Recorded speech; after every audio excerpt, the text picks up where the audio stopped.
Used with the head mount. So you head mount and you do this. So this is a different one, so we can't use this one. The other three we have 90, 78 and 60. So they all have slightly different magnification, slightly different field of view, but of course you can change the magnification with the slit lamp anyway.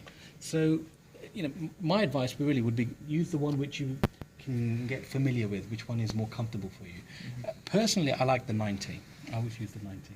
So there's also another one, you may have it here, called Super Field. It's supposed to have more field of vision, but I like the 90, so I'm going to use this one. Okay. So it's so common for ophthalmology. Yeah, they use 90. And it also, in fact, now also for optometry as well. It's becoming more and more common. When I first graduated optometry, it wasn't compulsory for us to use this. في الجل في الجل حقها ما بدون جل. I don't think we're going to have time for all this because we have to finish.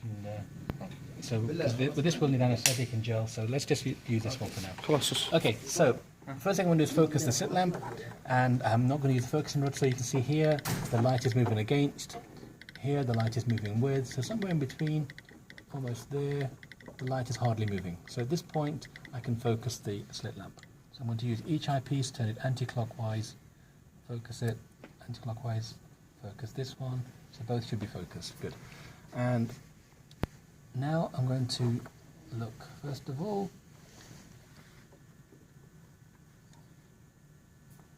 This one. Yeah, sorry, yeah, this one. The other filter was down. So I'm going to look first of all just with diffuse light, and with this one there is this. No, it's missing. It's missing. Diffuser is missing. Okay, never mind. So. There is a diffusion, Doctor. That's it.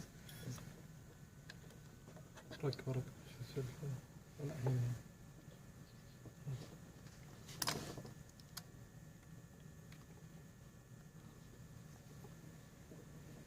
thanks. Okay, so I'm just using the diffuser. Why are we using a diffuser? Because we can get a nice overall look of the eye without putting too much light there. And now I can see his lid margin is really nice and clearly. I'm just going to make some quick scans across. I'm going to look at the puncta. I can see that's nicely open. I can see that he doesn't have any meibomian gland problems. I can see he doesn't have any areas of hyperemia, redness that I'm worried about. His pupil is reacting nicely to the light. And look down for me. He doesn't have any areas of eyelashes that are missing, or entropion, ectropion or entropion. And the only thing I can see there is I can see that his eyelashes are a little bit oily, but this is, can be normal just because of the skin as well. But I'm not worried about that. Okay, so diffuse is just a quick overall look. Now I'm going to use direct, and with the direct illumination, I'm going to have slightly lower magnification. I'm going to have 10. There it is. Oh, yeah, there's 10. I'm going to have 10 times magnification. I'm going to scan across the upper part of the eye, middle part. Doctor, indirect light with diffuser? I've taken the diffuser away now, so now I'm just using direct light and no diffuser. And now I can start to see some small details.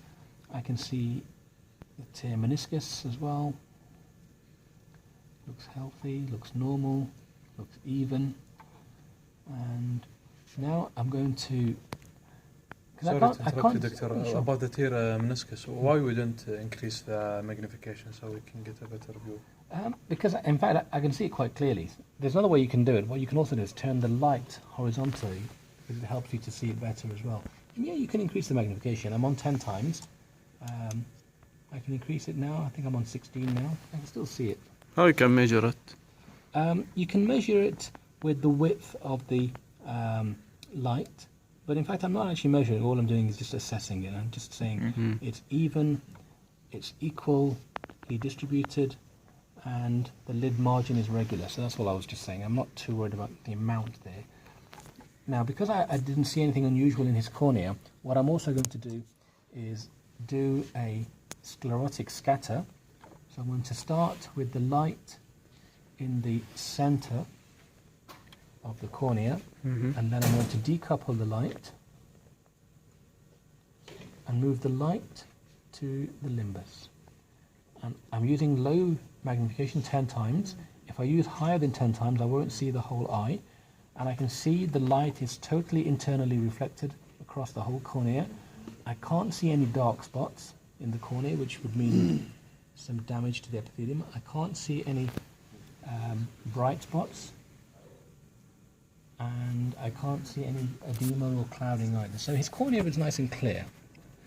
What's the point here? What's the idea of the direct and indirect here? So basically I don't understand. So the idea is, this is direct illumination, okay? And if I see something of interest here, I can put the light just to the side of it, and this is indirect illumination. Okay. So I decouple it. What's the correlated so of this is to decouple the light source. So by turning this, it allows me to move the light column. Okay? So this means, now when I tighten it up, you can't. The light column is back in the primary position. In the primary position, it's direct, correct. In the primary position, the observation is here, illumination is here. When I unscrew the back of this one, the light can be moved to the side. This is indirect. This is indirect. So basically, indirect is when the light falls to the side of what you want to look at. Why do you do this? Why do you do this? Well, let's say, for example, there was a foreign body or a scar or a vacuole or something, and we'd looked at it directly. We will put too much light on it. Yes. So in fact, you won't see it. Can't see. So when you put the light to the side, the light falls See the onto reflex. yeah, and then you can see it better. Okay. Now the next thing we can do is we can actually decouple the light even more, because now the light isn't even falling to the side of that object; it falls way to the side. Now the light can hit the iris and come back and illuminate from behind. So this is retro. So basically, direct, indirect, and retro are all related. It's all one continuous decoupling. So coupled is direct, unscrew this, Retro and move the light to the side a little bit, indirect, move it more, it's retro. It's very simple. Yes. But you can only do indirect and retro when you have something to look at. If there's nothing to look at, like a scar, like a foreign body, like a vacuole, like a microcyst, like a striae, something like this. I don't think direct, or the other thing. A striae is like a line in the cornea. If you make it direct illumination, you won't see it. But you put the light to the side, you will see it. If you put the light from behind of it, then you will see it even better. Yep. So imagine that we turn the light off in this room, and we open the door, and somebody stands in the doorway, you will see his shadow, because the light is coming from behind. So this tells you the size of this person. This is retro illumination. So on retro we check the shadows. Yes, you see the size of the shadow. And in indirect, you're putting the light on the side of it. Yep. So these three things are So it's the three things: direct, indirect, retro. Correct. Yeah. And in fact, you could even say direct is here. Diffuse is related to this as well. Because in diffuse, all I did was put a diffuser in front of the light here. And I made the light spread more. So diffuse, direct, indirect, retro, all related. Yes. Yeah. And in fact, you could even say, well, this was direct, indirect, retro. This is specular reflection. Sorry, not specular reflection. Sclerotic scatter. Sorry, sclerotic scatter. Sclerotic scatter when the light goes internal reflection. That's what I did. So sclerotic scatter. To check the limbus. To check. No, not to check the limbus. To check the whole integrity of the cornea. Yes. But the light is going to the limbus. But for sclerotic scatter, we have to use low illumination, low magnification, because if I use more than 10, I don't see the whole eye. Yes. So I use 6 or 10. In fact, I use 10. It was enough. Yeah. So really, direct, diffuse, indirect, retro, sclerotic, scatter, all related. The one which is more complicated is specular. Specular. Van Herrick I'll show you as well. Specular like this. This is one way of doing specular. So we imagine a line here, and we say equal angle either side. And if I want to go look at something further inside the eye, I make this angle less, and then less, like this. Yep. If the angle is like this, I can even see the retina because I use my condensing lens. Yep. But I'll tell you a better way of doing specular, because I think specular is quite an important one. Look straight ahead. So what I'm going to do is move the light. I'm going to use specular. I'm going to make this light less tall, so I don't need so much. I'm going to move the light across, And here, at this point, you can see in the screen as well. So watch what happens on the screen. At this point, look how there's a bright reflection. Yes. At this point, there isn't. Yes. At this point, there's a bright reflection. لا لا لا عشان Okay? Now, when I look through these eyepieces, Yes. this bright reflection is in the right side. Right eyepiece only, not in the left one. Okay? Now it's in the left one and you can't see it.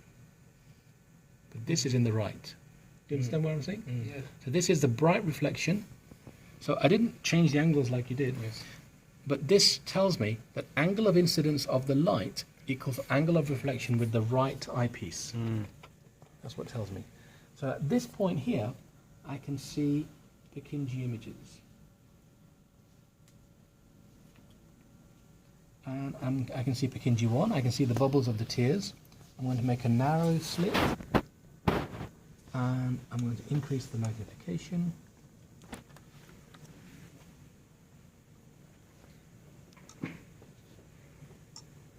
So we should be on the highest now. Yep, we're on 40 times magnification. And at this level, now you won't see this on the screen because it's very difficult to see now. But now I can see the endothelium.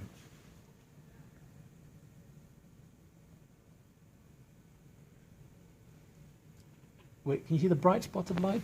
Just to the right of there, yeah, that one, is endothelium. Now you don't see the cells there, but in here I can see the cells. I only see a small patch at one time, a small area. But I can see very nicely little dot cells.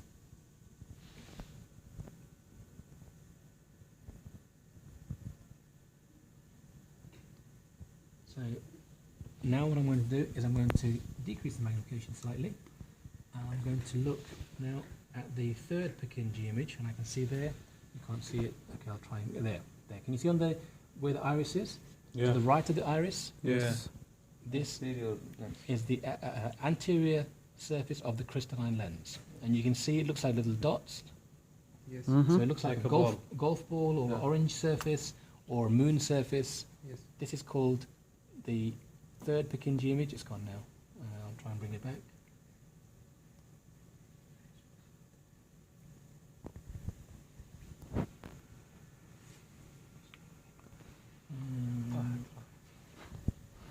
No, it's gone now. Okay, I'll try again. Let me try again.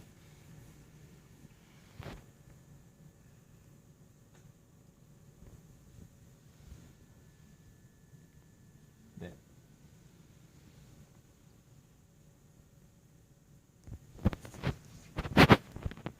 Yeah, it's just there. And for some reason on that screen it's coming out as a blue colour. I'm seeing it here as white.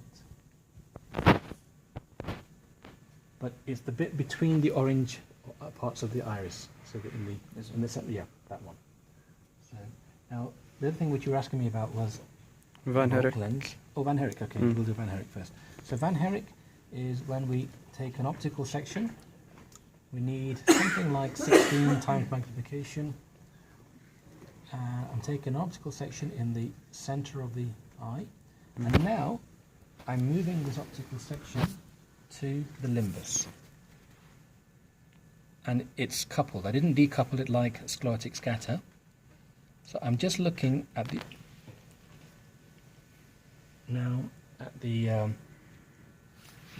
optical section at the limbus. And what I'm seeing is, you can probably just about see it there. I'll try and show you on the screen actually.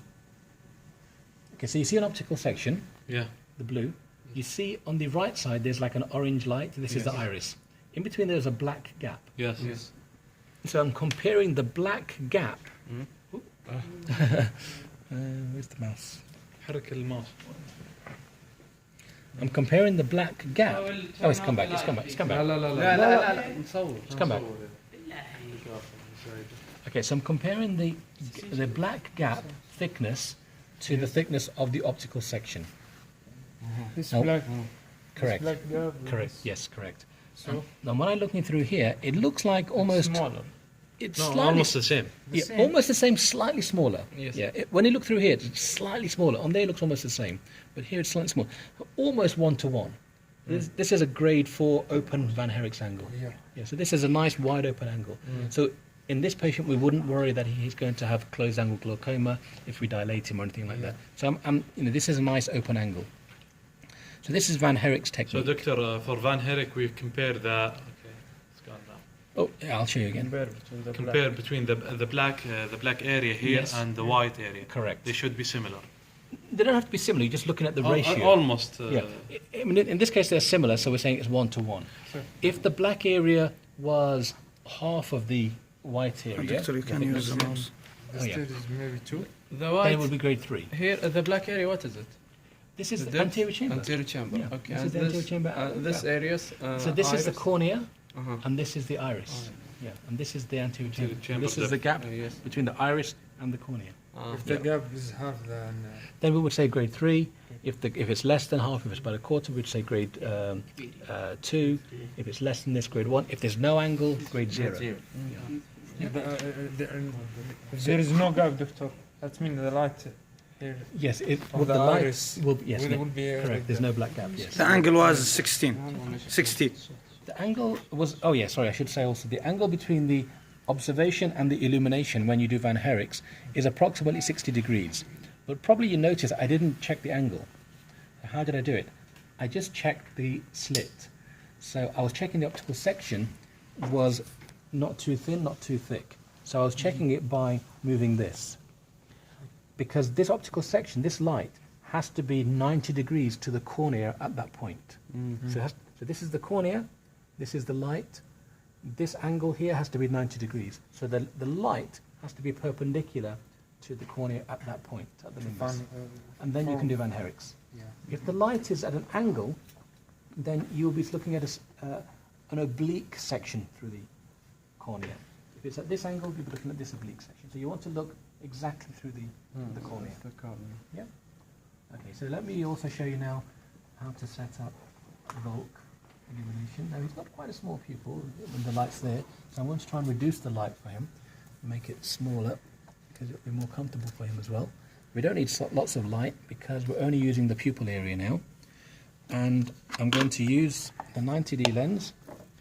The angle between the light and the magnification is now 0. This one, Yeah, I put this under my elbow because it just helps me to raise it to the right angle. Ask the patient to look to your... And the patient looks to my right here.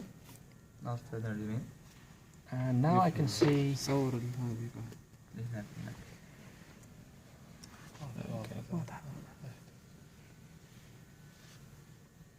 I'm seeing the reflex first to look straight ahead.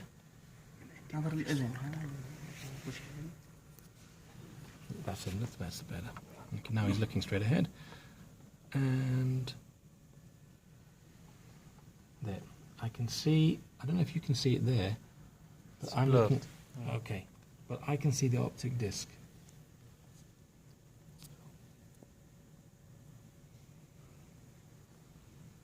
There, now it's very clear. Okay, now I'm looking at his optic disc, and I think he has a spherical cup and about 0.4 cupping. And it's a little bit more on the nasal side, so he has a slight tilt in his cup as well. And then I'm going to move the light across. I'm moving it to my left, because this will take me across to the temporal side. And at some stage, I will also start to see his macular region. And now when the patient looks around, looks up and down, I only ask them to look a little bit up. So look a tiny bit up for me, a little bit up, that's it. Now I'm looking at more inferior fundus. Look a tiny bit down. Now I can look at superior fundus. Doctor, I think with high intensity of light it will be upper. That will be clear. On there? No. And this one for the which is the better, to more Well, intensity or low? It has to be a balance, because if it's too bright, then he will constrict. So use the minimum amount of light possible. This is why I reduced the height of the light. I didn't need too much light there. So here also I can control that. But in his case, I was able to see, I didn't quite see the macula yet, but I was able to see the optic nerve, the cupping, the superior and inferior peripheral areas. I was starting to look at the temporal area. I didn't look at the nasal area yet. So you can see, this is an undilated pupil. So with the light, his pupil was actually only 2 or 3 millimeters. So it was actually seen quite a lot. This would be you using the filter or This is no. The yellow filter is when we use fluorescein. Yeah. So all the examination I did today, I didn't need this yellow filter down. Yes, I want to ask about the background light. What is it? What do you mean by background light? I read it in the book, but I don't understand what is the background. Maybe the room. حط راسك. Yeah, maybe the room lights. Yeah. No, it's this is the direct of the light of the slit lamp, and also here the other light. white. It's two light, but I don't. I'm It's not maybe sure. external light. Yeah, I maybe. think he means the yellow light of the slit lamp and the white light when you put it in the cornea. There is the shadow of the light. Yellow, it's become white. Okay, I'm not sure exactly, but قصدك لا في شيء اسمه فعلا background. باك جراوند لايت وش معناه؟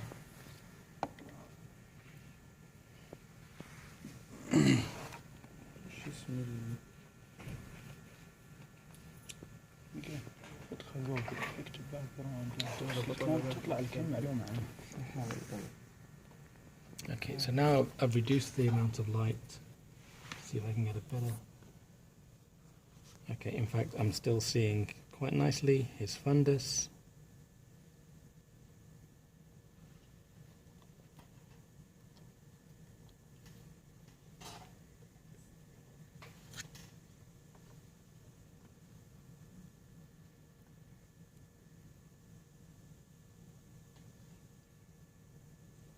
There, okay.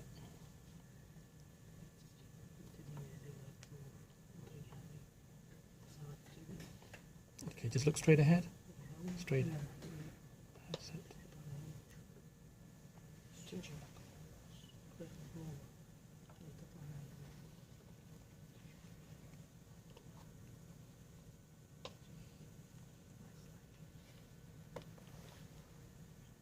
Okay, good. Yeah, fine, you can sit back.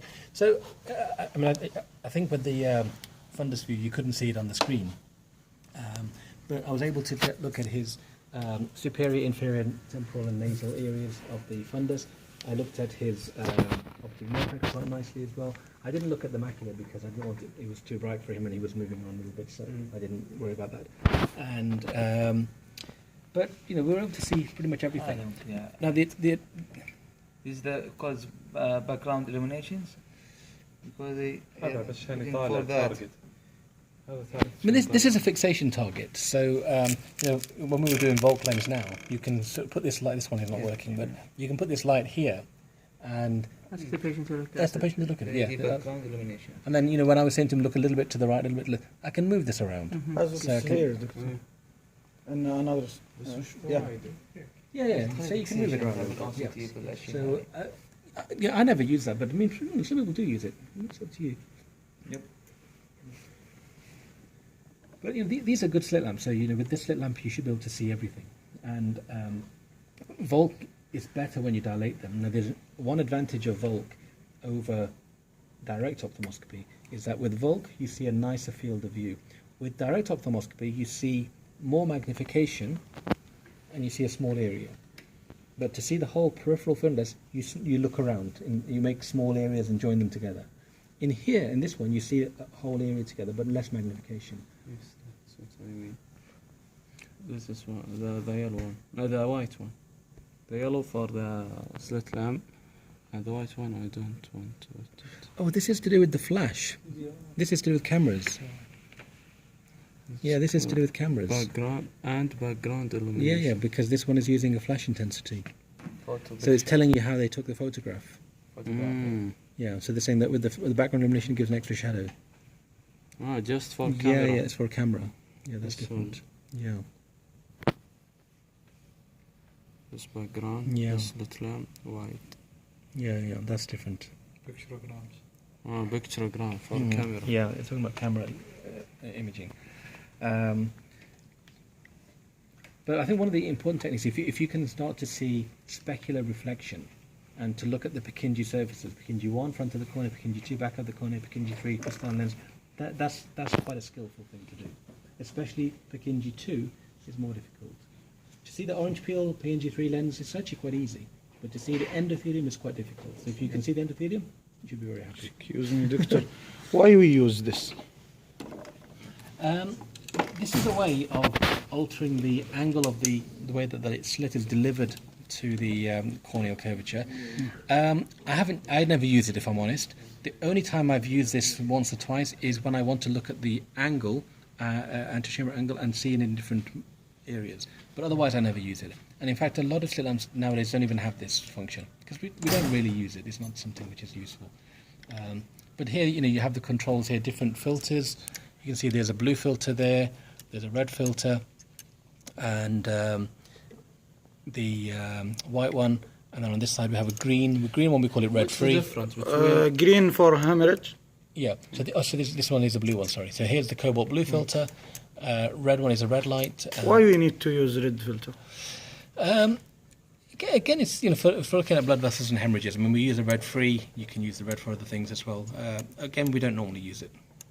A lot of slit lamps don't have the red one. They will have the. This one actually isn't red filter. It should say, by the way.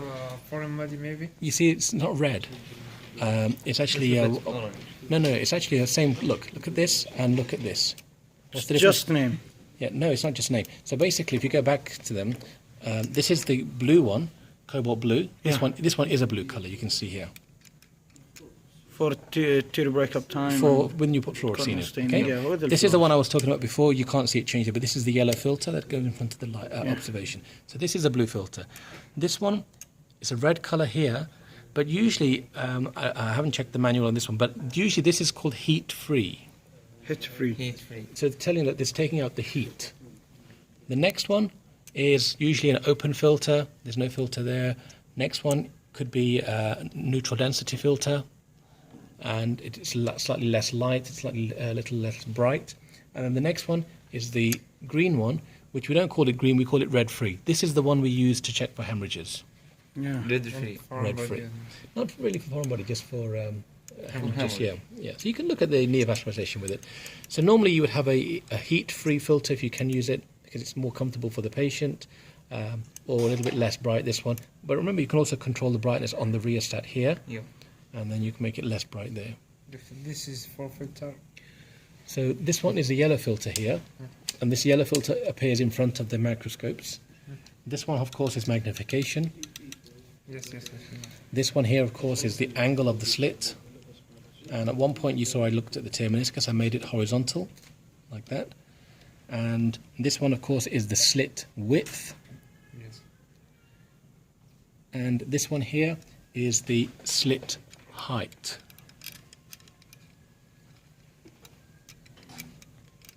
The different heights. Okay. It's the 212. Yeah. I mean, I must admit, I never use the numbers. I have used it by numbers. Even magnification, I don't like to say you have to have this magnification for this. If you can see. Yeah, I mean, basically, you should know. If you want to look at the whole eye, you need 6 or 10 times magnification. So if you're going to do diffuse, 10 times. If you want to do sclerotic scatter, you need 10 times magnification. When I want to look at endothelium, I need the maximum 40 times magnification.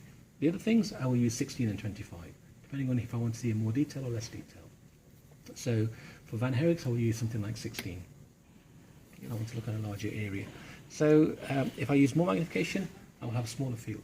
Nice. Also, the angles between these things depends what I want to do. Generally speaking, if you want to have a view of something more deep in the eye, you have a narrower angle. Right. If you're looking at something more anterior, tears or cornea, you have a increase the broader angle. Yeah. And then, of course, this is the illumination rheostat to brightness. This one usually is connected to the camera to take a picture. And background light. And background light. Yeah, I'm not sure if this one is connected. I'm not sure. It's just no. This one isn't connected. Yeah, it's been taken snaps. Yeah, it's play. Yeah, you can see. Useless. It's doing something. It's taking photographs of useless things of my hand. Good. Thank you. Thank you very much. Thank you, Daniel. You're Thank you. welcome.